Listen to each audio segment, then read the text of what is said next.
Hello, I'm Roy Richardson, and this is the Dynamic Business Leaders Podcast.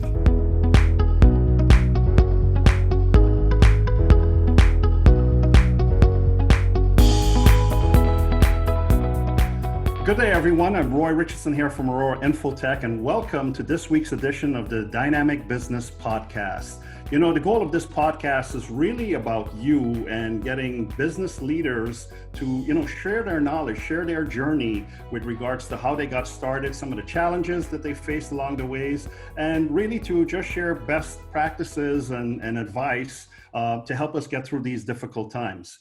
And speaking of today, I happen to have today two very well-respected business leaders in Central Florida and people that I've come to know over the last year and a half. We're in many different circles together, and I'm speaking of no other than Christina Beckett and Scott Beckett of USA Roller Chain and Sprockets. Folks, welcome. Thank you, Roy. Good morning, Roy. It's truly an honor to have you here today, and I'm elated because I know that I know your journey, and I'm excited for you to get your story out there and share with others in terms of how this small family-owned business, how you've been able to grow, but not only grow, but actually maintain your culture, which is so important. And some of the things that we see out there today with regards to, especially businesses, as you start to scale, that's a hard recipe to sort of keep, intact in a bottle. So how are you doing it? 20-year overnight success. We're just now getting to the point where it's not 90% of our time to maintain that culture. It finally came together, but it was a struggle. We knew it could be done, but we had never done it, and no one really had a good recipe for us. So besides some of the studying that we did, most of it was just trial and error and not keeping doing the same thing, expecting a different result, the old cliche. Yeah. So we're now at a point where very little maintenance, but it is still maintenance. What I found out is every quarter, you're going to have someone get sick, get fired, go away, change positions. So you're never going to have the team just stay exactly the way it is today. This morning, for example, first thing in the morning, we had to have a meeting about there was a challenge with some orders that weren't being passed out what was perceived as fairly. And, somebody was getting the lion's share. Back in the day, we would ignore that because we didn't want to ruffle feathers or create any animosity. That's exactly the wrong thing to do. Right. That's the main thing that we figured out is, don't let issues lie on the table. You've got to bring them out and address them with the people involved and move forward from there. So tackle that problem head on, get it out of the way, and hopefully everybody learns from it and consider it water under the bridge and move forward. Exactly. Maybe a little bit of uncomfortableness, in the beginning, yes. But it's better just to go ahead and move through it and get over it. We keep a big box of Kleenex on this conference room table, and it's not for runny noses. And it's been very uncomfortable at times. Like she said, Christy was dead on. It's so uncomfortable that you almost don't want to do it. But now that we know what happens if you do ignore it, and our culture is this, though, the team knows that if there's something that comes up, that we are immediately going to come in and sit down. And we call it IDS. We'll identify what the problem is, we'll discuss it, and then before we leave that room, we'll have a direction or a solution to what the problem was. It's working, and it really feels good to feel the momentum. All of a sudden now everybody's rowing the same direction, and if we see something like this morning where there could be a potential problem, we did exactly what I said. We IDS'd it, and it's done, and there's no hard feelings. No one leaves. No one walks out of here ready to try to get even with somebody, because in business, that's one of the things that I'll show them. I'm going to sabotage them, and that's not even an issue at this point. But that goes back to what I was saying before about your culture. I mean, you have defined a culture, the two of you, within your organization. And what I've noticed, over the last year and a half of being engaged with you is that no matter, yes, you're going to have pieces of the puzzle that sometimes don't work, right? And I like to use the analogy of gears, right? As gears are working into each other, sometimes the teeth on one gets wound down, and well, what do? You replace this one, you bring another one in. You have, from what I've seen, been able to master bringing in that other gear or sprocket, and been able, no pun intended, but been able to have it fit with very little. And don't let me take away from your efforts, but because I know you put a lot into it, but you've been able to have that gear come in and adapt to your culture versus having that gear change, the rotation and velocity and everything else of the engine to which it's coming into. And, Right. and that's, You've got to keep your teats in order. you got to keep your teats in order. There you go. There you go. So I kind of jumped ahead a little bit here, and people are probably saying, well, okay, well, what did they do? So tell me a little bit. How did you start your company? What is it about? What do you do? And what made you choose roller chains? We were in an industry that were specialty metal fabrication for large commercial buildings, hospitals, universities. Mm-hmm. And when the downturn came back in 08, 09, it went away 50% overnight, and then it just started going from there. And we were studying internet marketing. We didn't know exactly what we wanted to market, but we wanted to learn. We thought the internet would be a good platform, and it was amazing back then how many people thought it was witchcraft. It was, you can't do that, it's evil. And we Still think so. Yeah. Yes. And we had some of the manufacturers that we approached that said, you're the evil internet people. You're a website. They're eating those words now. It kind of feels good. Nice. And the people that didn't adapt or were left in the dust. But we started off in a converted master bedroom with a couple of websites and a couple of cell phones. Yeah, and we didn't start with roller chain, Roy. No. No, we didn't actually. We started, with like online business consulting, trying to figure that out, and then we went to like a V belts. We thought, yeah, V belts, that's the way to go. Fan belts. Yeah. And we saw there really wasn't very much profit margin in belts, but let's look at the other products that we could, have access to, and that's where we kind of went with the roller chain and the sprockets. Nice. But what happened is Christy has these aha moments that I got to give her 100% credit for. She said we need to change the name, because at that time it was called Screamin' Express, and that meant to do things quickly. And here locally in the market, I had that reputation, but when you're going out to a national audience, they thought that we were a trucking company because of the name. She said, let's call it USA Roller Chain and Sprockets. And as soon as we put that website up and started doing some adjustments to it, the name really pulled well, because, even those years ago, people like the patriotic part. Of course, yeah. Of course. Yeah. And it still continues to do well. The website is what really brings us our customers so that we can start that relationship. So yes, we have a website, and yes, we, market off of that, but that's not what our company's about. Right. And we started off, with a couple of hokey WordPress websites, and $100 websites. some YouTube videos that we did with $100 flip cam. Yes. So that's kind of where it all started. And we started to see, the phone ringing and people, needing service. And that's kind of where we started really putting things together with, how we wanted to go to market, and, how we wanted to be perceived, and what kind of products we wanted to sell. Nice. And you have grown, of course, from, Screaming Metalworks here in Central Florida to the name change that then went nationally, and now you're internationally as well, because Yes, you we are. all over the world. And that's another whole learning the different ways of the countries do, because I've never done much traveling, but this will enable me to do that. So that's kind of a cool thing. Nice. We are international at this point, and it's very humbling, actually.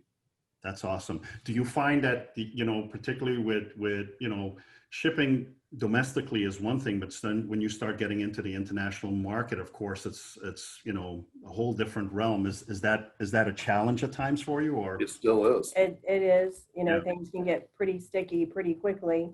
And, you know, if it's not clear, you know, who's paying for what and who's liable for what, you know, then it can turn into a big mess real quick.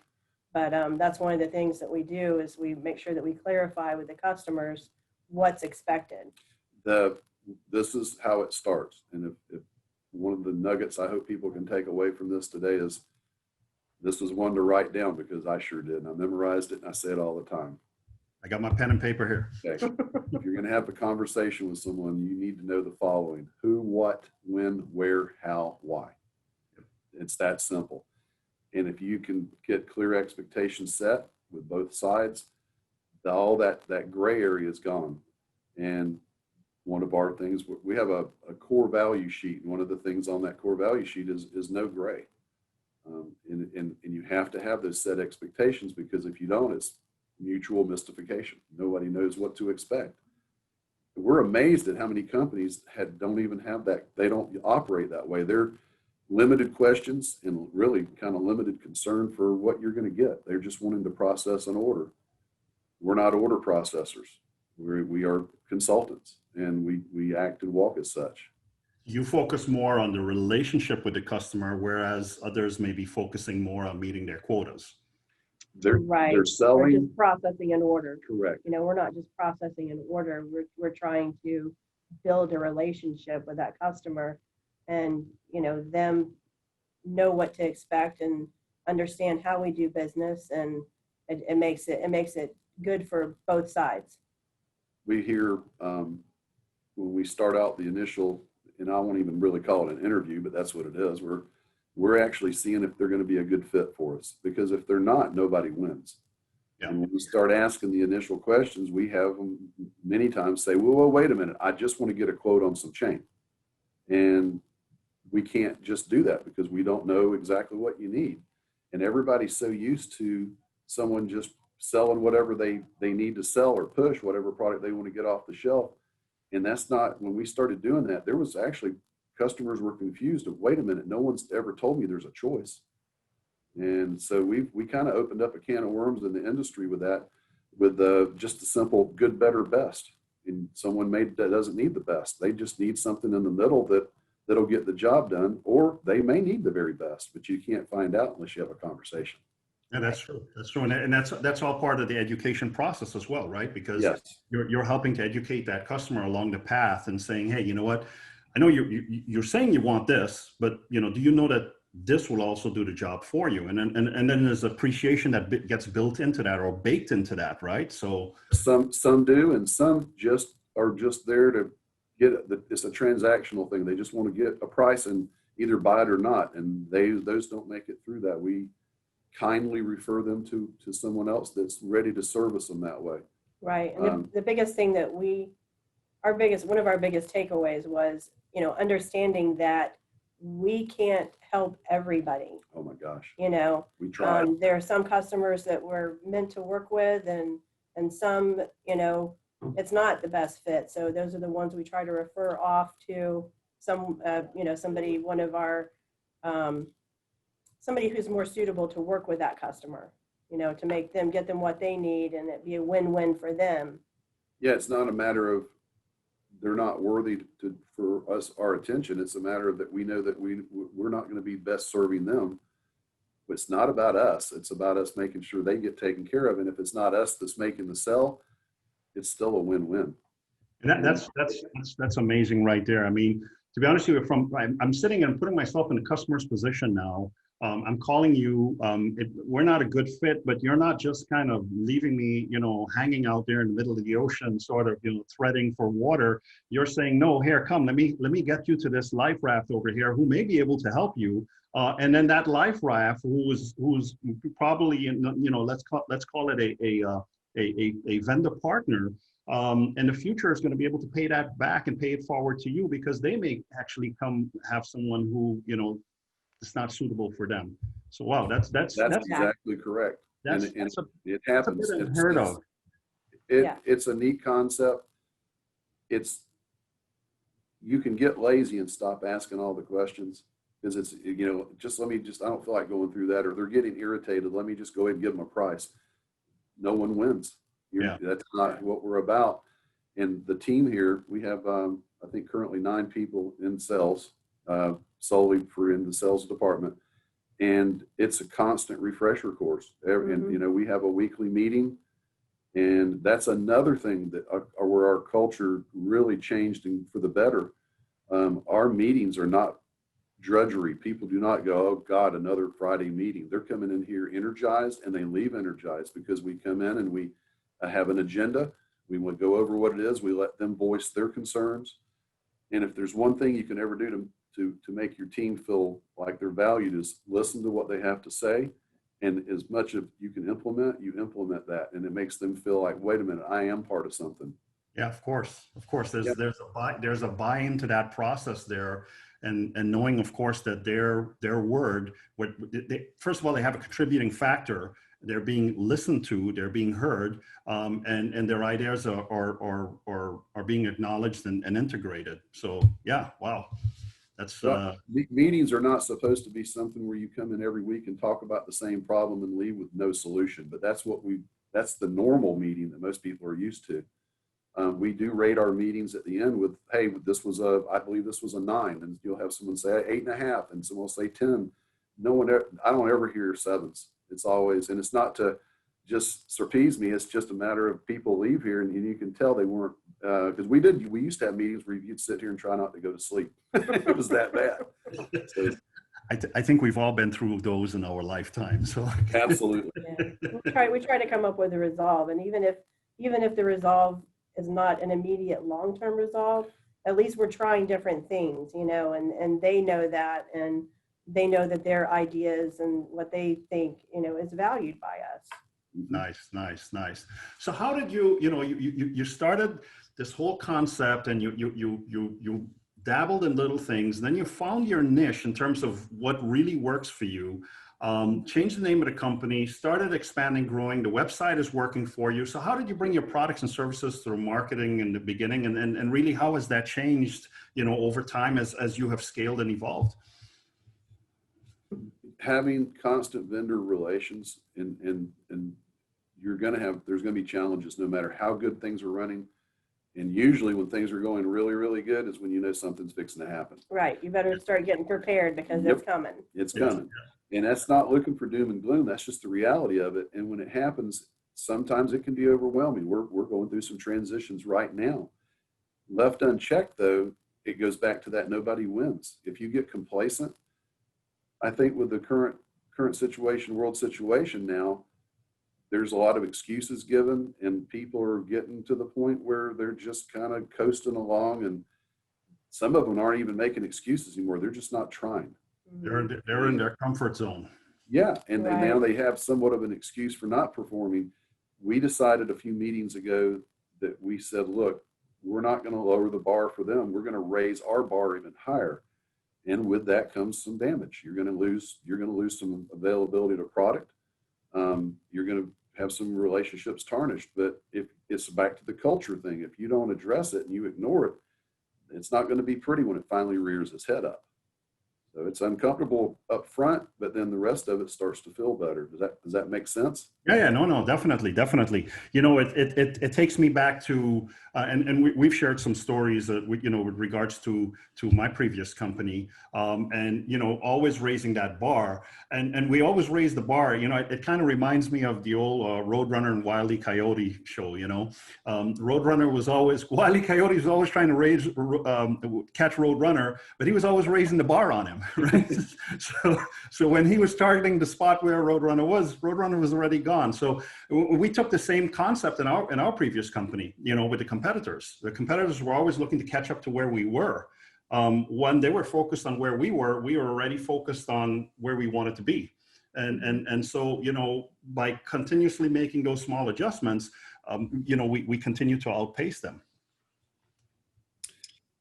One of the other things that popped in my head right now that really is part of and having that core values list and sticking with it. And then remember, one of my sayings is you never negotiate with a non-negotiable. I say it all the time.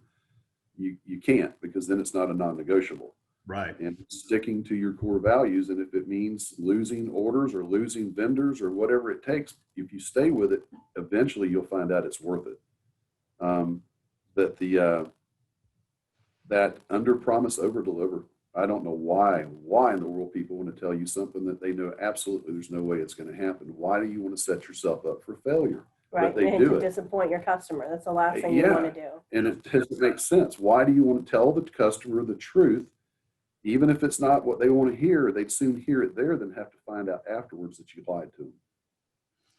That is so true. And there are a couple of takeaways there that I relate to. And you said something earlier about, when the going is good is usually when something is going to happen. And it immediately took me back to my former business partner. He had a saying, and his favorite saying is that only paranoiacs survive. You got to be on top of your game and constantly looking and measuring and looking over your back, no matter how good the horizon is in front of you, because something's about to happen, and if you're well prepared for it, you know how to adjust and handle it, right? Yeah. And then your core values, of course, is you keep on referring back to that, which is an integral part there, and sort of gives me the idea in terms of, I asked you in the beginning, how are you doing this, where you're able to bring these sprockets and gears in and have it fit into the organization. But really what I'm gathering is, the important part there is making sure that whatever these newcomers are, whatever the new ingredients to the soup is, all right, it needs to match up with and adjust and adapt itself to your core values. What's really neat when we got all this in place, not only is the culture self-policing for the most part, and when I say that, I mean that's why I'm saying it's running so smoothly now, because everybody kind of knows what they need to do. So there's that and it was me, because I work more with the sales team. I did not ever have a set what I expected from them, an expectation. I thought I had given it, but sometimes you have to repeat stuff 4, 5, 6, 7 times. And it's like the court, right? Oh yeah, constantly. We did not set that example or their expectations. So whenever someone would violate that, who is to blame? It's not them. And also knowing when there was a mistake made, what was the intent? And that changed my life in general, just all over in personal life too. What was the intent when that mistake was made? And if you see that you have someone on your team that if it came down to whether if they were coming to you for a job, would you hire them? Or if they told you they were giving their notice, would you try to hold them back in the company? And if you're saying that you wouldn't and you wouldn't hire them again, if the answer is no, you need to let them go. Yeah. They're an anchor. And Roy, the reason I know it is because you know this story, and I'm not going to go into detail, but all I know is I held on to a couple of people for 2 years. And I hear this in some of the other trainings we do where people, I can't let them go. They've been with the company 10 years. The company outgrew them. It's not their fault, and it's not our fault, but you've got them in a place where they're not comfortable anymore. They're not having a good time. So their performance is going to show it.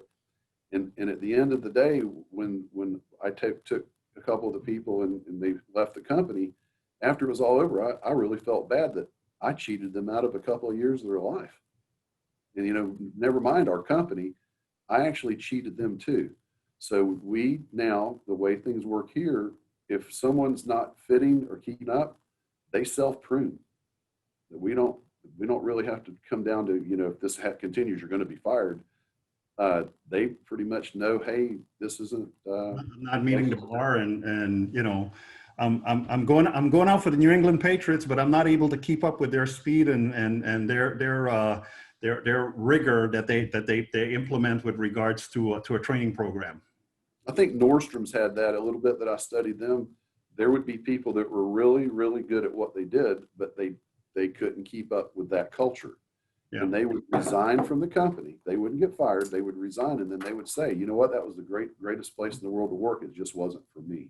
Mhm. You know, I think we've all been, and I know that I've done it many times in the past, and you know, God knows, like you as a husband and wife team, you know, I have my better part is my boss, and you know, she's pointed out several times in the past where I've, you know, held on to people because we go into this mode where we think we can save them, and you know, we're going to bring them around and we're going to coach them up, etc. And like you said, when the postmortem is done and you start looking back and start quantifying your time to cost and opportunity lost, etc., Oh my gosh. you know, Yes.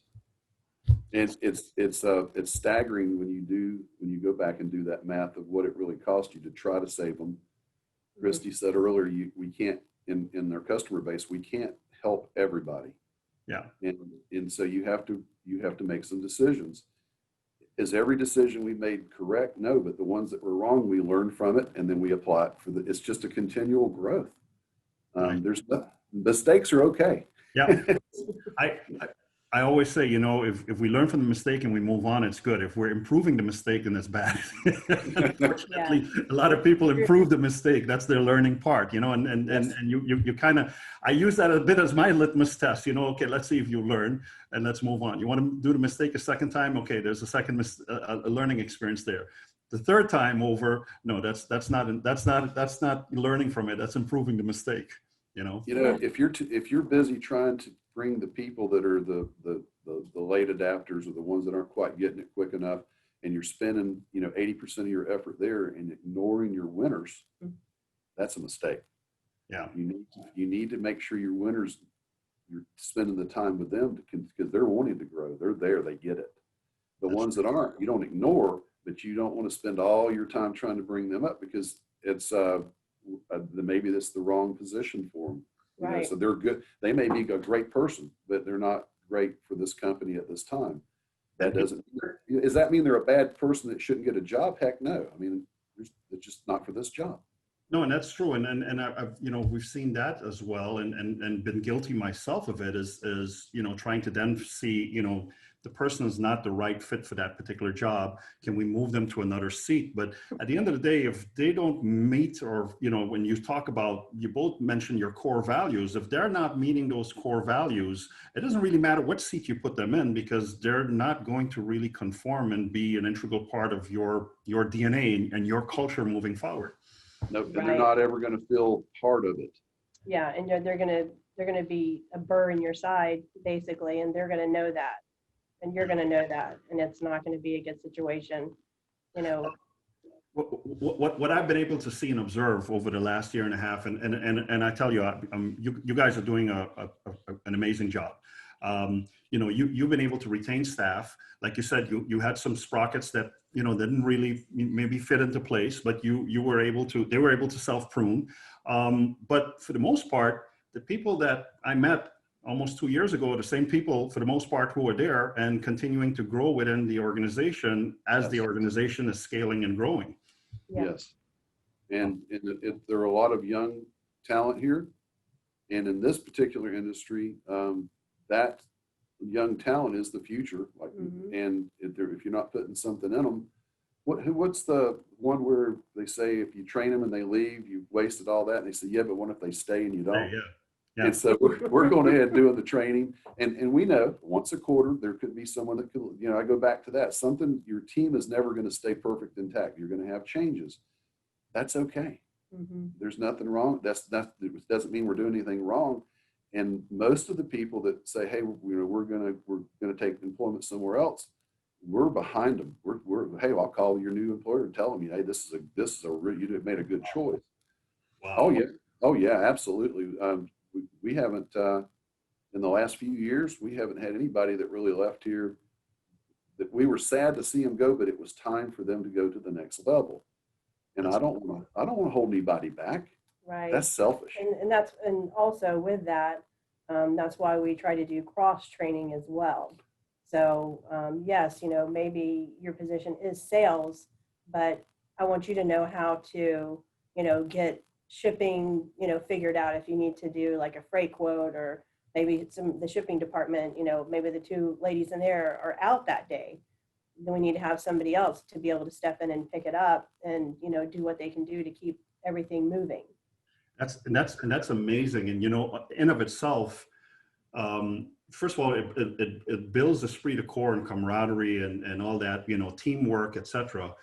But, and I've used that myself in past scenarios where, you know, you have, particularly in scenarios where everybody was siloed, right? Operations is one side of the house, finance is the other, et cetera. But, you know, there needs to be approvals from one to the other.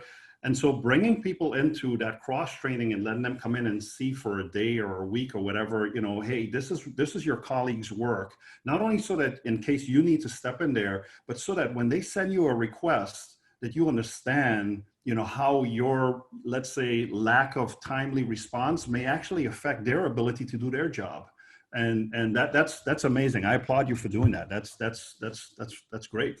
Well, It makes a big difference for them to understand, you know, part of the why. This is why it's got to be done this way. a good example is the company that was making some pumps using PVC pipe. And the guy, the day shift boss, new guy comes in, he says, we need you to cut this at a 45-degree angle, and it goes down to the next line. And they found out that the guy down the line was getting a lot of bad components. The night shift guy would take the new hire in and say, look, I need you to cut these at a 45. Come down here and let me show you why they have to be at a 45 degree as close as possible. And you show them the why. If it's 47 degrees, it's not going to fit, and it's a scrum. That few minutes of training to show the why, all of a sudden the guy knows he needs to cut that and why he's cutting it like that. It's simple. It's not, this isn't rocket science, but so many people ignore, they just want to hand the person, here's your phone, go get on the phone and start selling. Well, that's disaster. Yeah. And that's not what we were about. And now remember, when we first started doing this, we did that. We would say, hey, you're here the second day on the job. Here's your phone. Mistakes. You know? A lot of mistakes. But we haven't improved the mistakes, you know, right? You learn from them, and you've been able to perfect the process. And what I've gathered from you is your organization is very process oriented. You're measuring, you're analyzing, and you're refining as you move along, which means that you're constantly taking, I would say you have a finger on the pulse of the quality of service and the quality assurance of your organization. You have to. Nice. And it's okay to change things, rehearse, review, revise. We've made so many changes in the last 2 or 3 years. I make the joke of, if you took me right now and put me at a sales desk, I would fail because I don't know all of the new rules. And we watched the last new hire come in, and we told him the next 2 months, we don't expect your numbers to be good. We want you to learn how we do business and the why. And he's excelling. He's doing so good. Where before they come in and after a couple of days, they were on their own. And you can't succeed like that. They don't know what to expect nor what the customer expects. No, that's amazing. That's amazing. That is really amazing. So Christina, you are the CEO of the company. You know, what sets your company apart from others in the market who are offering, you know, same types of products? I think it's the relationship that we have with our customers, and, you know, doing what we can to continue to grow and maintain that relationship. Awesome. And you know, what your family-owned business, you know, your husband and wife, and there are other family members that are also involved there. What are some of the big challenges that you have run up against with regards to, you know, first of all, you know, being able, and I gather that you have it under control because you've been able to scale and grow and come up with a successful formula, but there must have been some, you know, making certain pieces of the puzzle fit together. What's a success there? The secret, I should say. Well, I would say leaving your work at work is like a big thing, because at first, you know, when we worked out of our house, you know, work was always there. Yeah. If you wake up at, you know, 2 a.m. and you can't go back to sleep, well, I might as well, you know, get on the computer and start working. That's not really conducive to, you know, a good, healthy relationship. That's true. And the same with, you know, bringing your work home. I mean, the work was always there, but if you can separate that, you know, and not have the nightly, you know, back and forth of what the problems are at work and, you know, how do we fix that? Because then you're not really getting any downtime. You're always working, you know, and you feel that. And Yeah. you're worn out when you come in the next day because Yes. you never took a break. If you're at work, you need to focus on work. And if you're playing, you need to focus on playing. And it's hard to do. I mean, you know, especially challenges when there's things going on. And even with this recipe we're talking about, guess what? There's still 2 o'clock that we're awake and we're having a discussion, but they're not the same kind of discussion where it's banging heads. Her and I have really figured out what each other's strengths and weaknesses are, and they complement. Absolutely, that she compliments me more so than I do her. She's really, really gotten better. Well, I think we both have, you know, and it's really through trial and error, you know, and figuring out what doesn't work. And we figured out a lot of things that don't work. And truth be known, there's no book out there of, you know, this is a success formula or course that, you know, if you follow this to the T. I mean, well, let me back up. There are a million books out there that will offer all sorts of success formulas, but they work for the particular person who's doing the course. But, you know, every business person that I know of, every C-level person, et cetera, who I've ever spoken to, has always said, hey, you know, we had to hit our heads along the way. We had to learn, we had to make mistakes. We had to learn from those mistakes, not improve them, but stick to our course and our goals and move forward. And be moldable. Whenever someone says to me, that's the way we've always done it, I'm going to go, well, you're doing it the old way. Things are constantly changing. And like how many times, Roy, we had a conversation either face to face or on the phone, and all of a sudden one of us will say, well, there's the nugget, there's the golden nugget for that conversation. Yeah.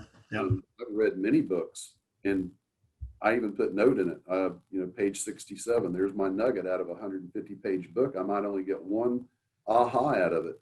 But you start combining a bunch of those ahas and start applying them. That's the other thing. You have to apply what you learn, you know, and all of a sudden that's the momentum. And it's, Connor calls it the compound effect. Mm-hmm. He's the third part of our success. He's the young innovator that's, you know, he has some ideas that we would have never thought of. So having that young talent is absolutely necessity. Because no matter how good we think we are, this younger generation has some great ideas. Yeah. And not only great ideas, they think completely, it's almost perpendicular to what we would probably do, right? But it works, you know. It's a combination of that. And if you're so strong-willed that it's going to be this way or no way, you're missing the boat. Yeah. And people do it and they don't even realize they're doing it. I pride myself in being open-minded, and my father would not agree with everything I said or did, but he would listen. And then again, during that time, he may even go, you know, I never thought of it that way. Mm-hmm. And when I'm coaching or teaching, I love it when someone does that aha moment. That's when I know I finally got through, because I know I do them all the time. I'll be talking to someone and I'll go, that's the greatest feeling in the world. You've just taken yourself up a level. Yeah, that's true. That is true. That is true. Well, wow. You know, this is. I wish you both nothing but the utmost of success, and it's really so nice to, you know, hear your story, and I'm glad we got an opportunity to do this. I do have 2 final questions for you, and so let me pull them out here. You know, if you could put together a dream board, you know, anybody out there, living or dead, anyone out there, if you could pick 3 people to be on this dream board that would be, you know, bring business advice to you, etc. You know, who would those? What would that board look like for you? My first one would be someone that I would love to sit down with and have that communication with would be Sir Richard Branson and Stephen K. Scott. He was a genius, or is still genius in marketing. And those are the 2 that I would say right off the bat. Who is a couple of your people that you would like to be with and that's mentored us? Oh, gosh. I don't know. I'm drawing a blank right now. I'm thinking of the name. I'm trying to come up with the name.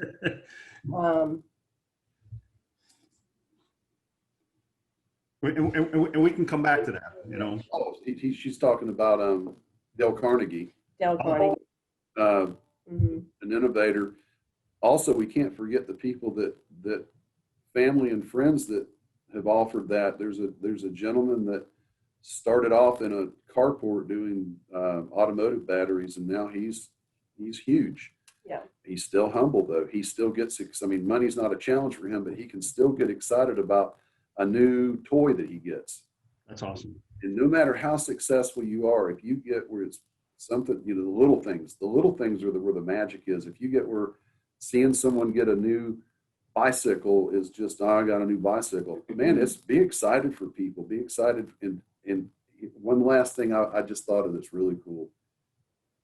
You have to, when someone says, what is it you want from this? What is it you want? And they start naming all the things they don't have. I ask them, don't you want to keep the things you do have? And that's that attitude of gratitude. And I believe that's what's taken our success to the level it is, because we haven't forgotten how we got here and the people that have helped us. And I hope that never changes. I'll do my best to make sure that 10 years from now, we can have another meeting and you're going to say, you're still right there with that core set of core values. So if I could sum this up here with three important nuggets, and feel free to chime in with more, I would say it's important to define your core values. The important thing is to continuously analyze your processes and make adjustments as you move along, and have an attitude of gratitude. You know, as I would say, three nuggets that you could leave with, you know, business owners here in Central Florida and anywhere else in the world who may be looking at you and wanting to replicate your model. Anything else you would like to add to that? Or yeah, one thing I would just say that most people, not all, really like to be told they're doing a good job and really told that they're appreciated. And that goes for vendors and customers. Yeah. And some people have a hard people time. You work with. Oh yeah, on a daily basis. And we do. We celebrate the little victories still. The little, hey, I just got a $2,000 order. That's not a big thing anymore. It used to be. It used to be a huge thing. We're doing the data boys and all that. But that's what I would say is learn, if you're not good at it, learn to be able to tell people how much you appreciate them. Awesome. Well, you know, I thank you both for taking time today to really share your story with our viewers out there and our listeners. You know, there's so much to take away from you two, and you know, you're not outside of Central Florida. You're right here in Winter Garden. You know, what a success story, starting in a bedroom, you know, going through different iterations of what you wanted to do, finding your niche, perfecting that, bringing on staff, you know, continuously analyzing your process, and you're continuing to scale and grow. And I have witnessed that over the last year and a half of our engagement. So keep doing what you're doing. Wish you much success. And by all means, you know, we would love to have you back here in a few months so we can do a follow-up segment. But thank you both. Sure. Thank you so much, Roy. We really appreciate you, you know, bringing us on and having this interview. And I hope someone gets benefits from it. That's Yes. that's the joy of this. If one, like they say, if one person gets a takeaway, this time was very successful. Awesome. Well, thank you both. You have a wonderful day, and we'll be in touch soon. And folks, be sure to tune in to our next segment. Like I said, you know, we're bringing the best of the best leaders here in Central Florida. We're bringing them forth to share their story. And if you would like to share your story with us, please click on the link below, sign up, and our team will get back to you and see if we're a good fit to move forward with each other. Take care, stay safe, and keep crushing it. Hi, I'm Roy Richardson, host of the Dynamic Business Leaders Podcast. Are you a business owner or a leader of a successful business? If yes, we'd love to have you as a guest on our podcast. Our goal is simple. We provide a platform for leaders to share their experiences to benefit others. We want to hear your story, how you got started, the challenges you faced along the way, and your passion today. If this sounds like you, or if you know someone who fits the criteria, then be sure to visit our website at dynbizpodcast.aurora-infotech.com. That's dynbizpodcast.aurora-infotech.com. Also, Don't forget to subscribe to our YouTube channel and click the notification bell to be notified when our next podcast video is live. Or, if you'd rather listen to us during your car ride, you can also follow us on your favorite audio channel using the corresponding links below. Thanks, and once again, keep crushing it.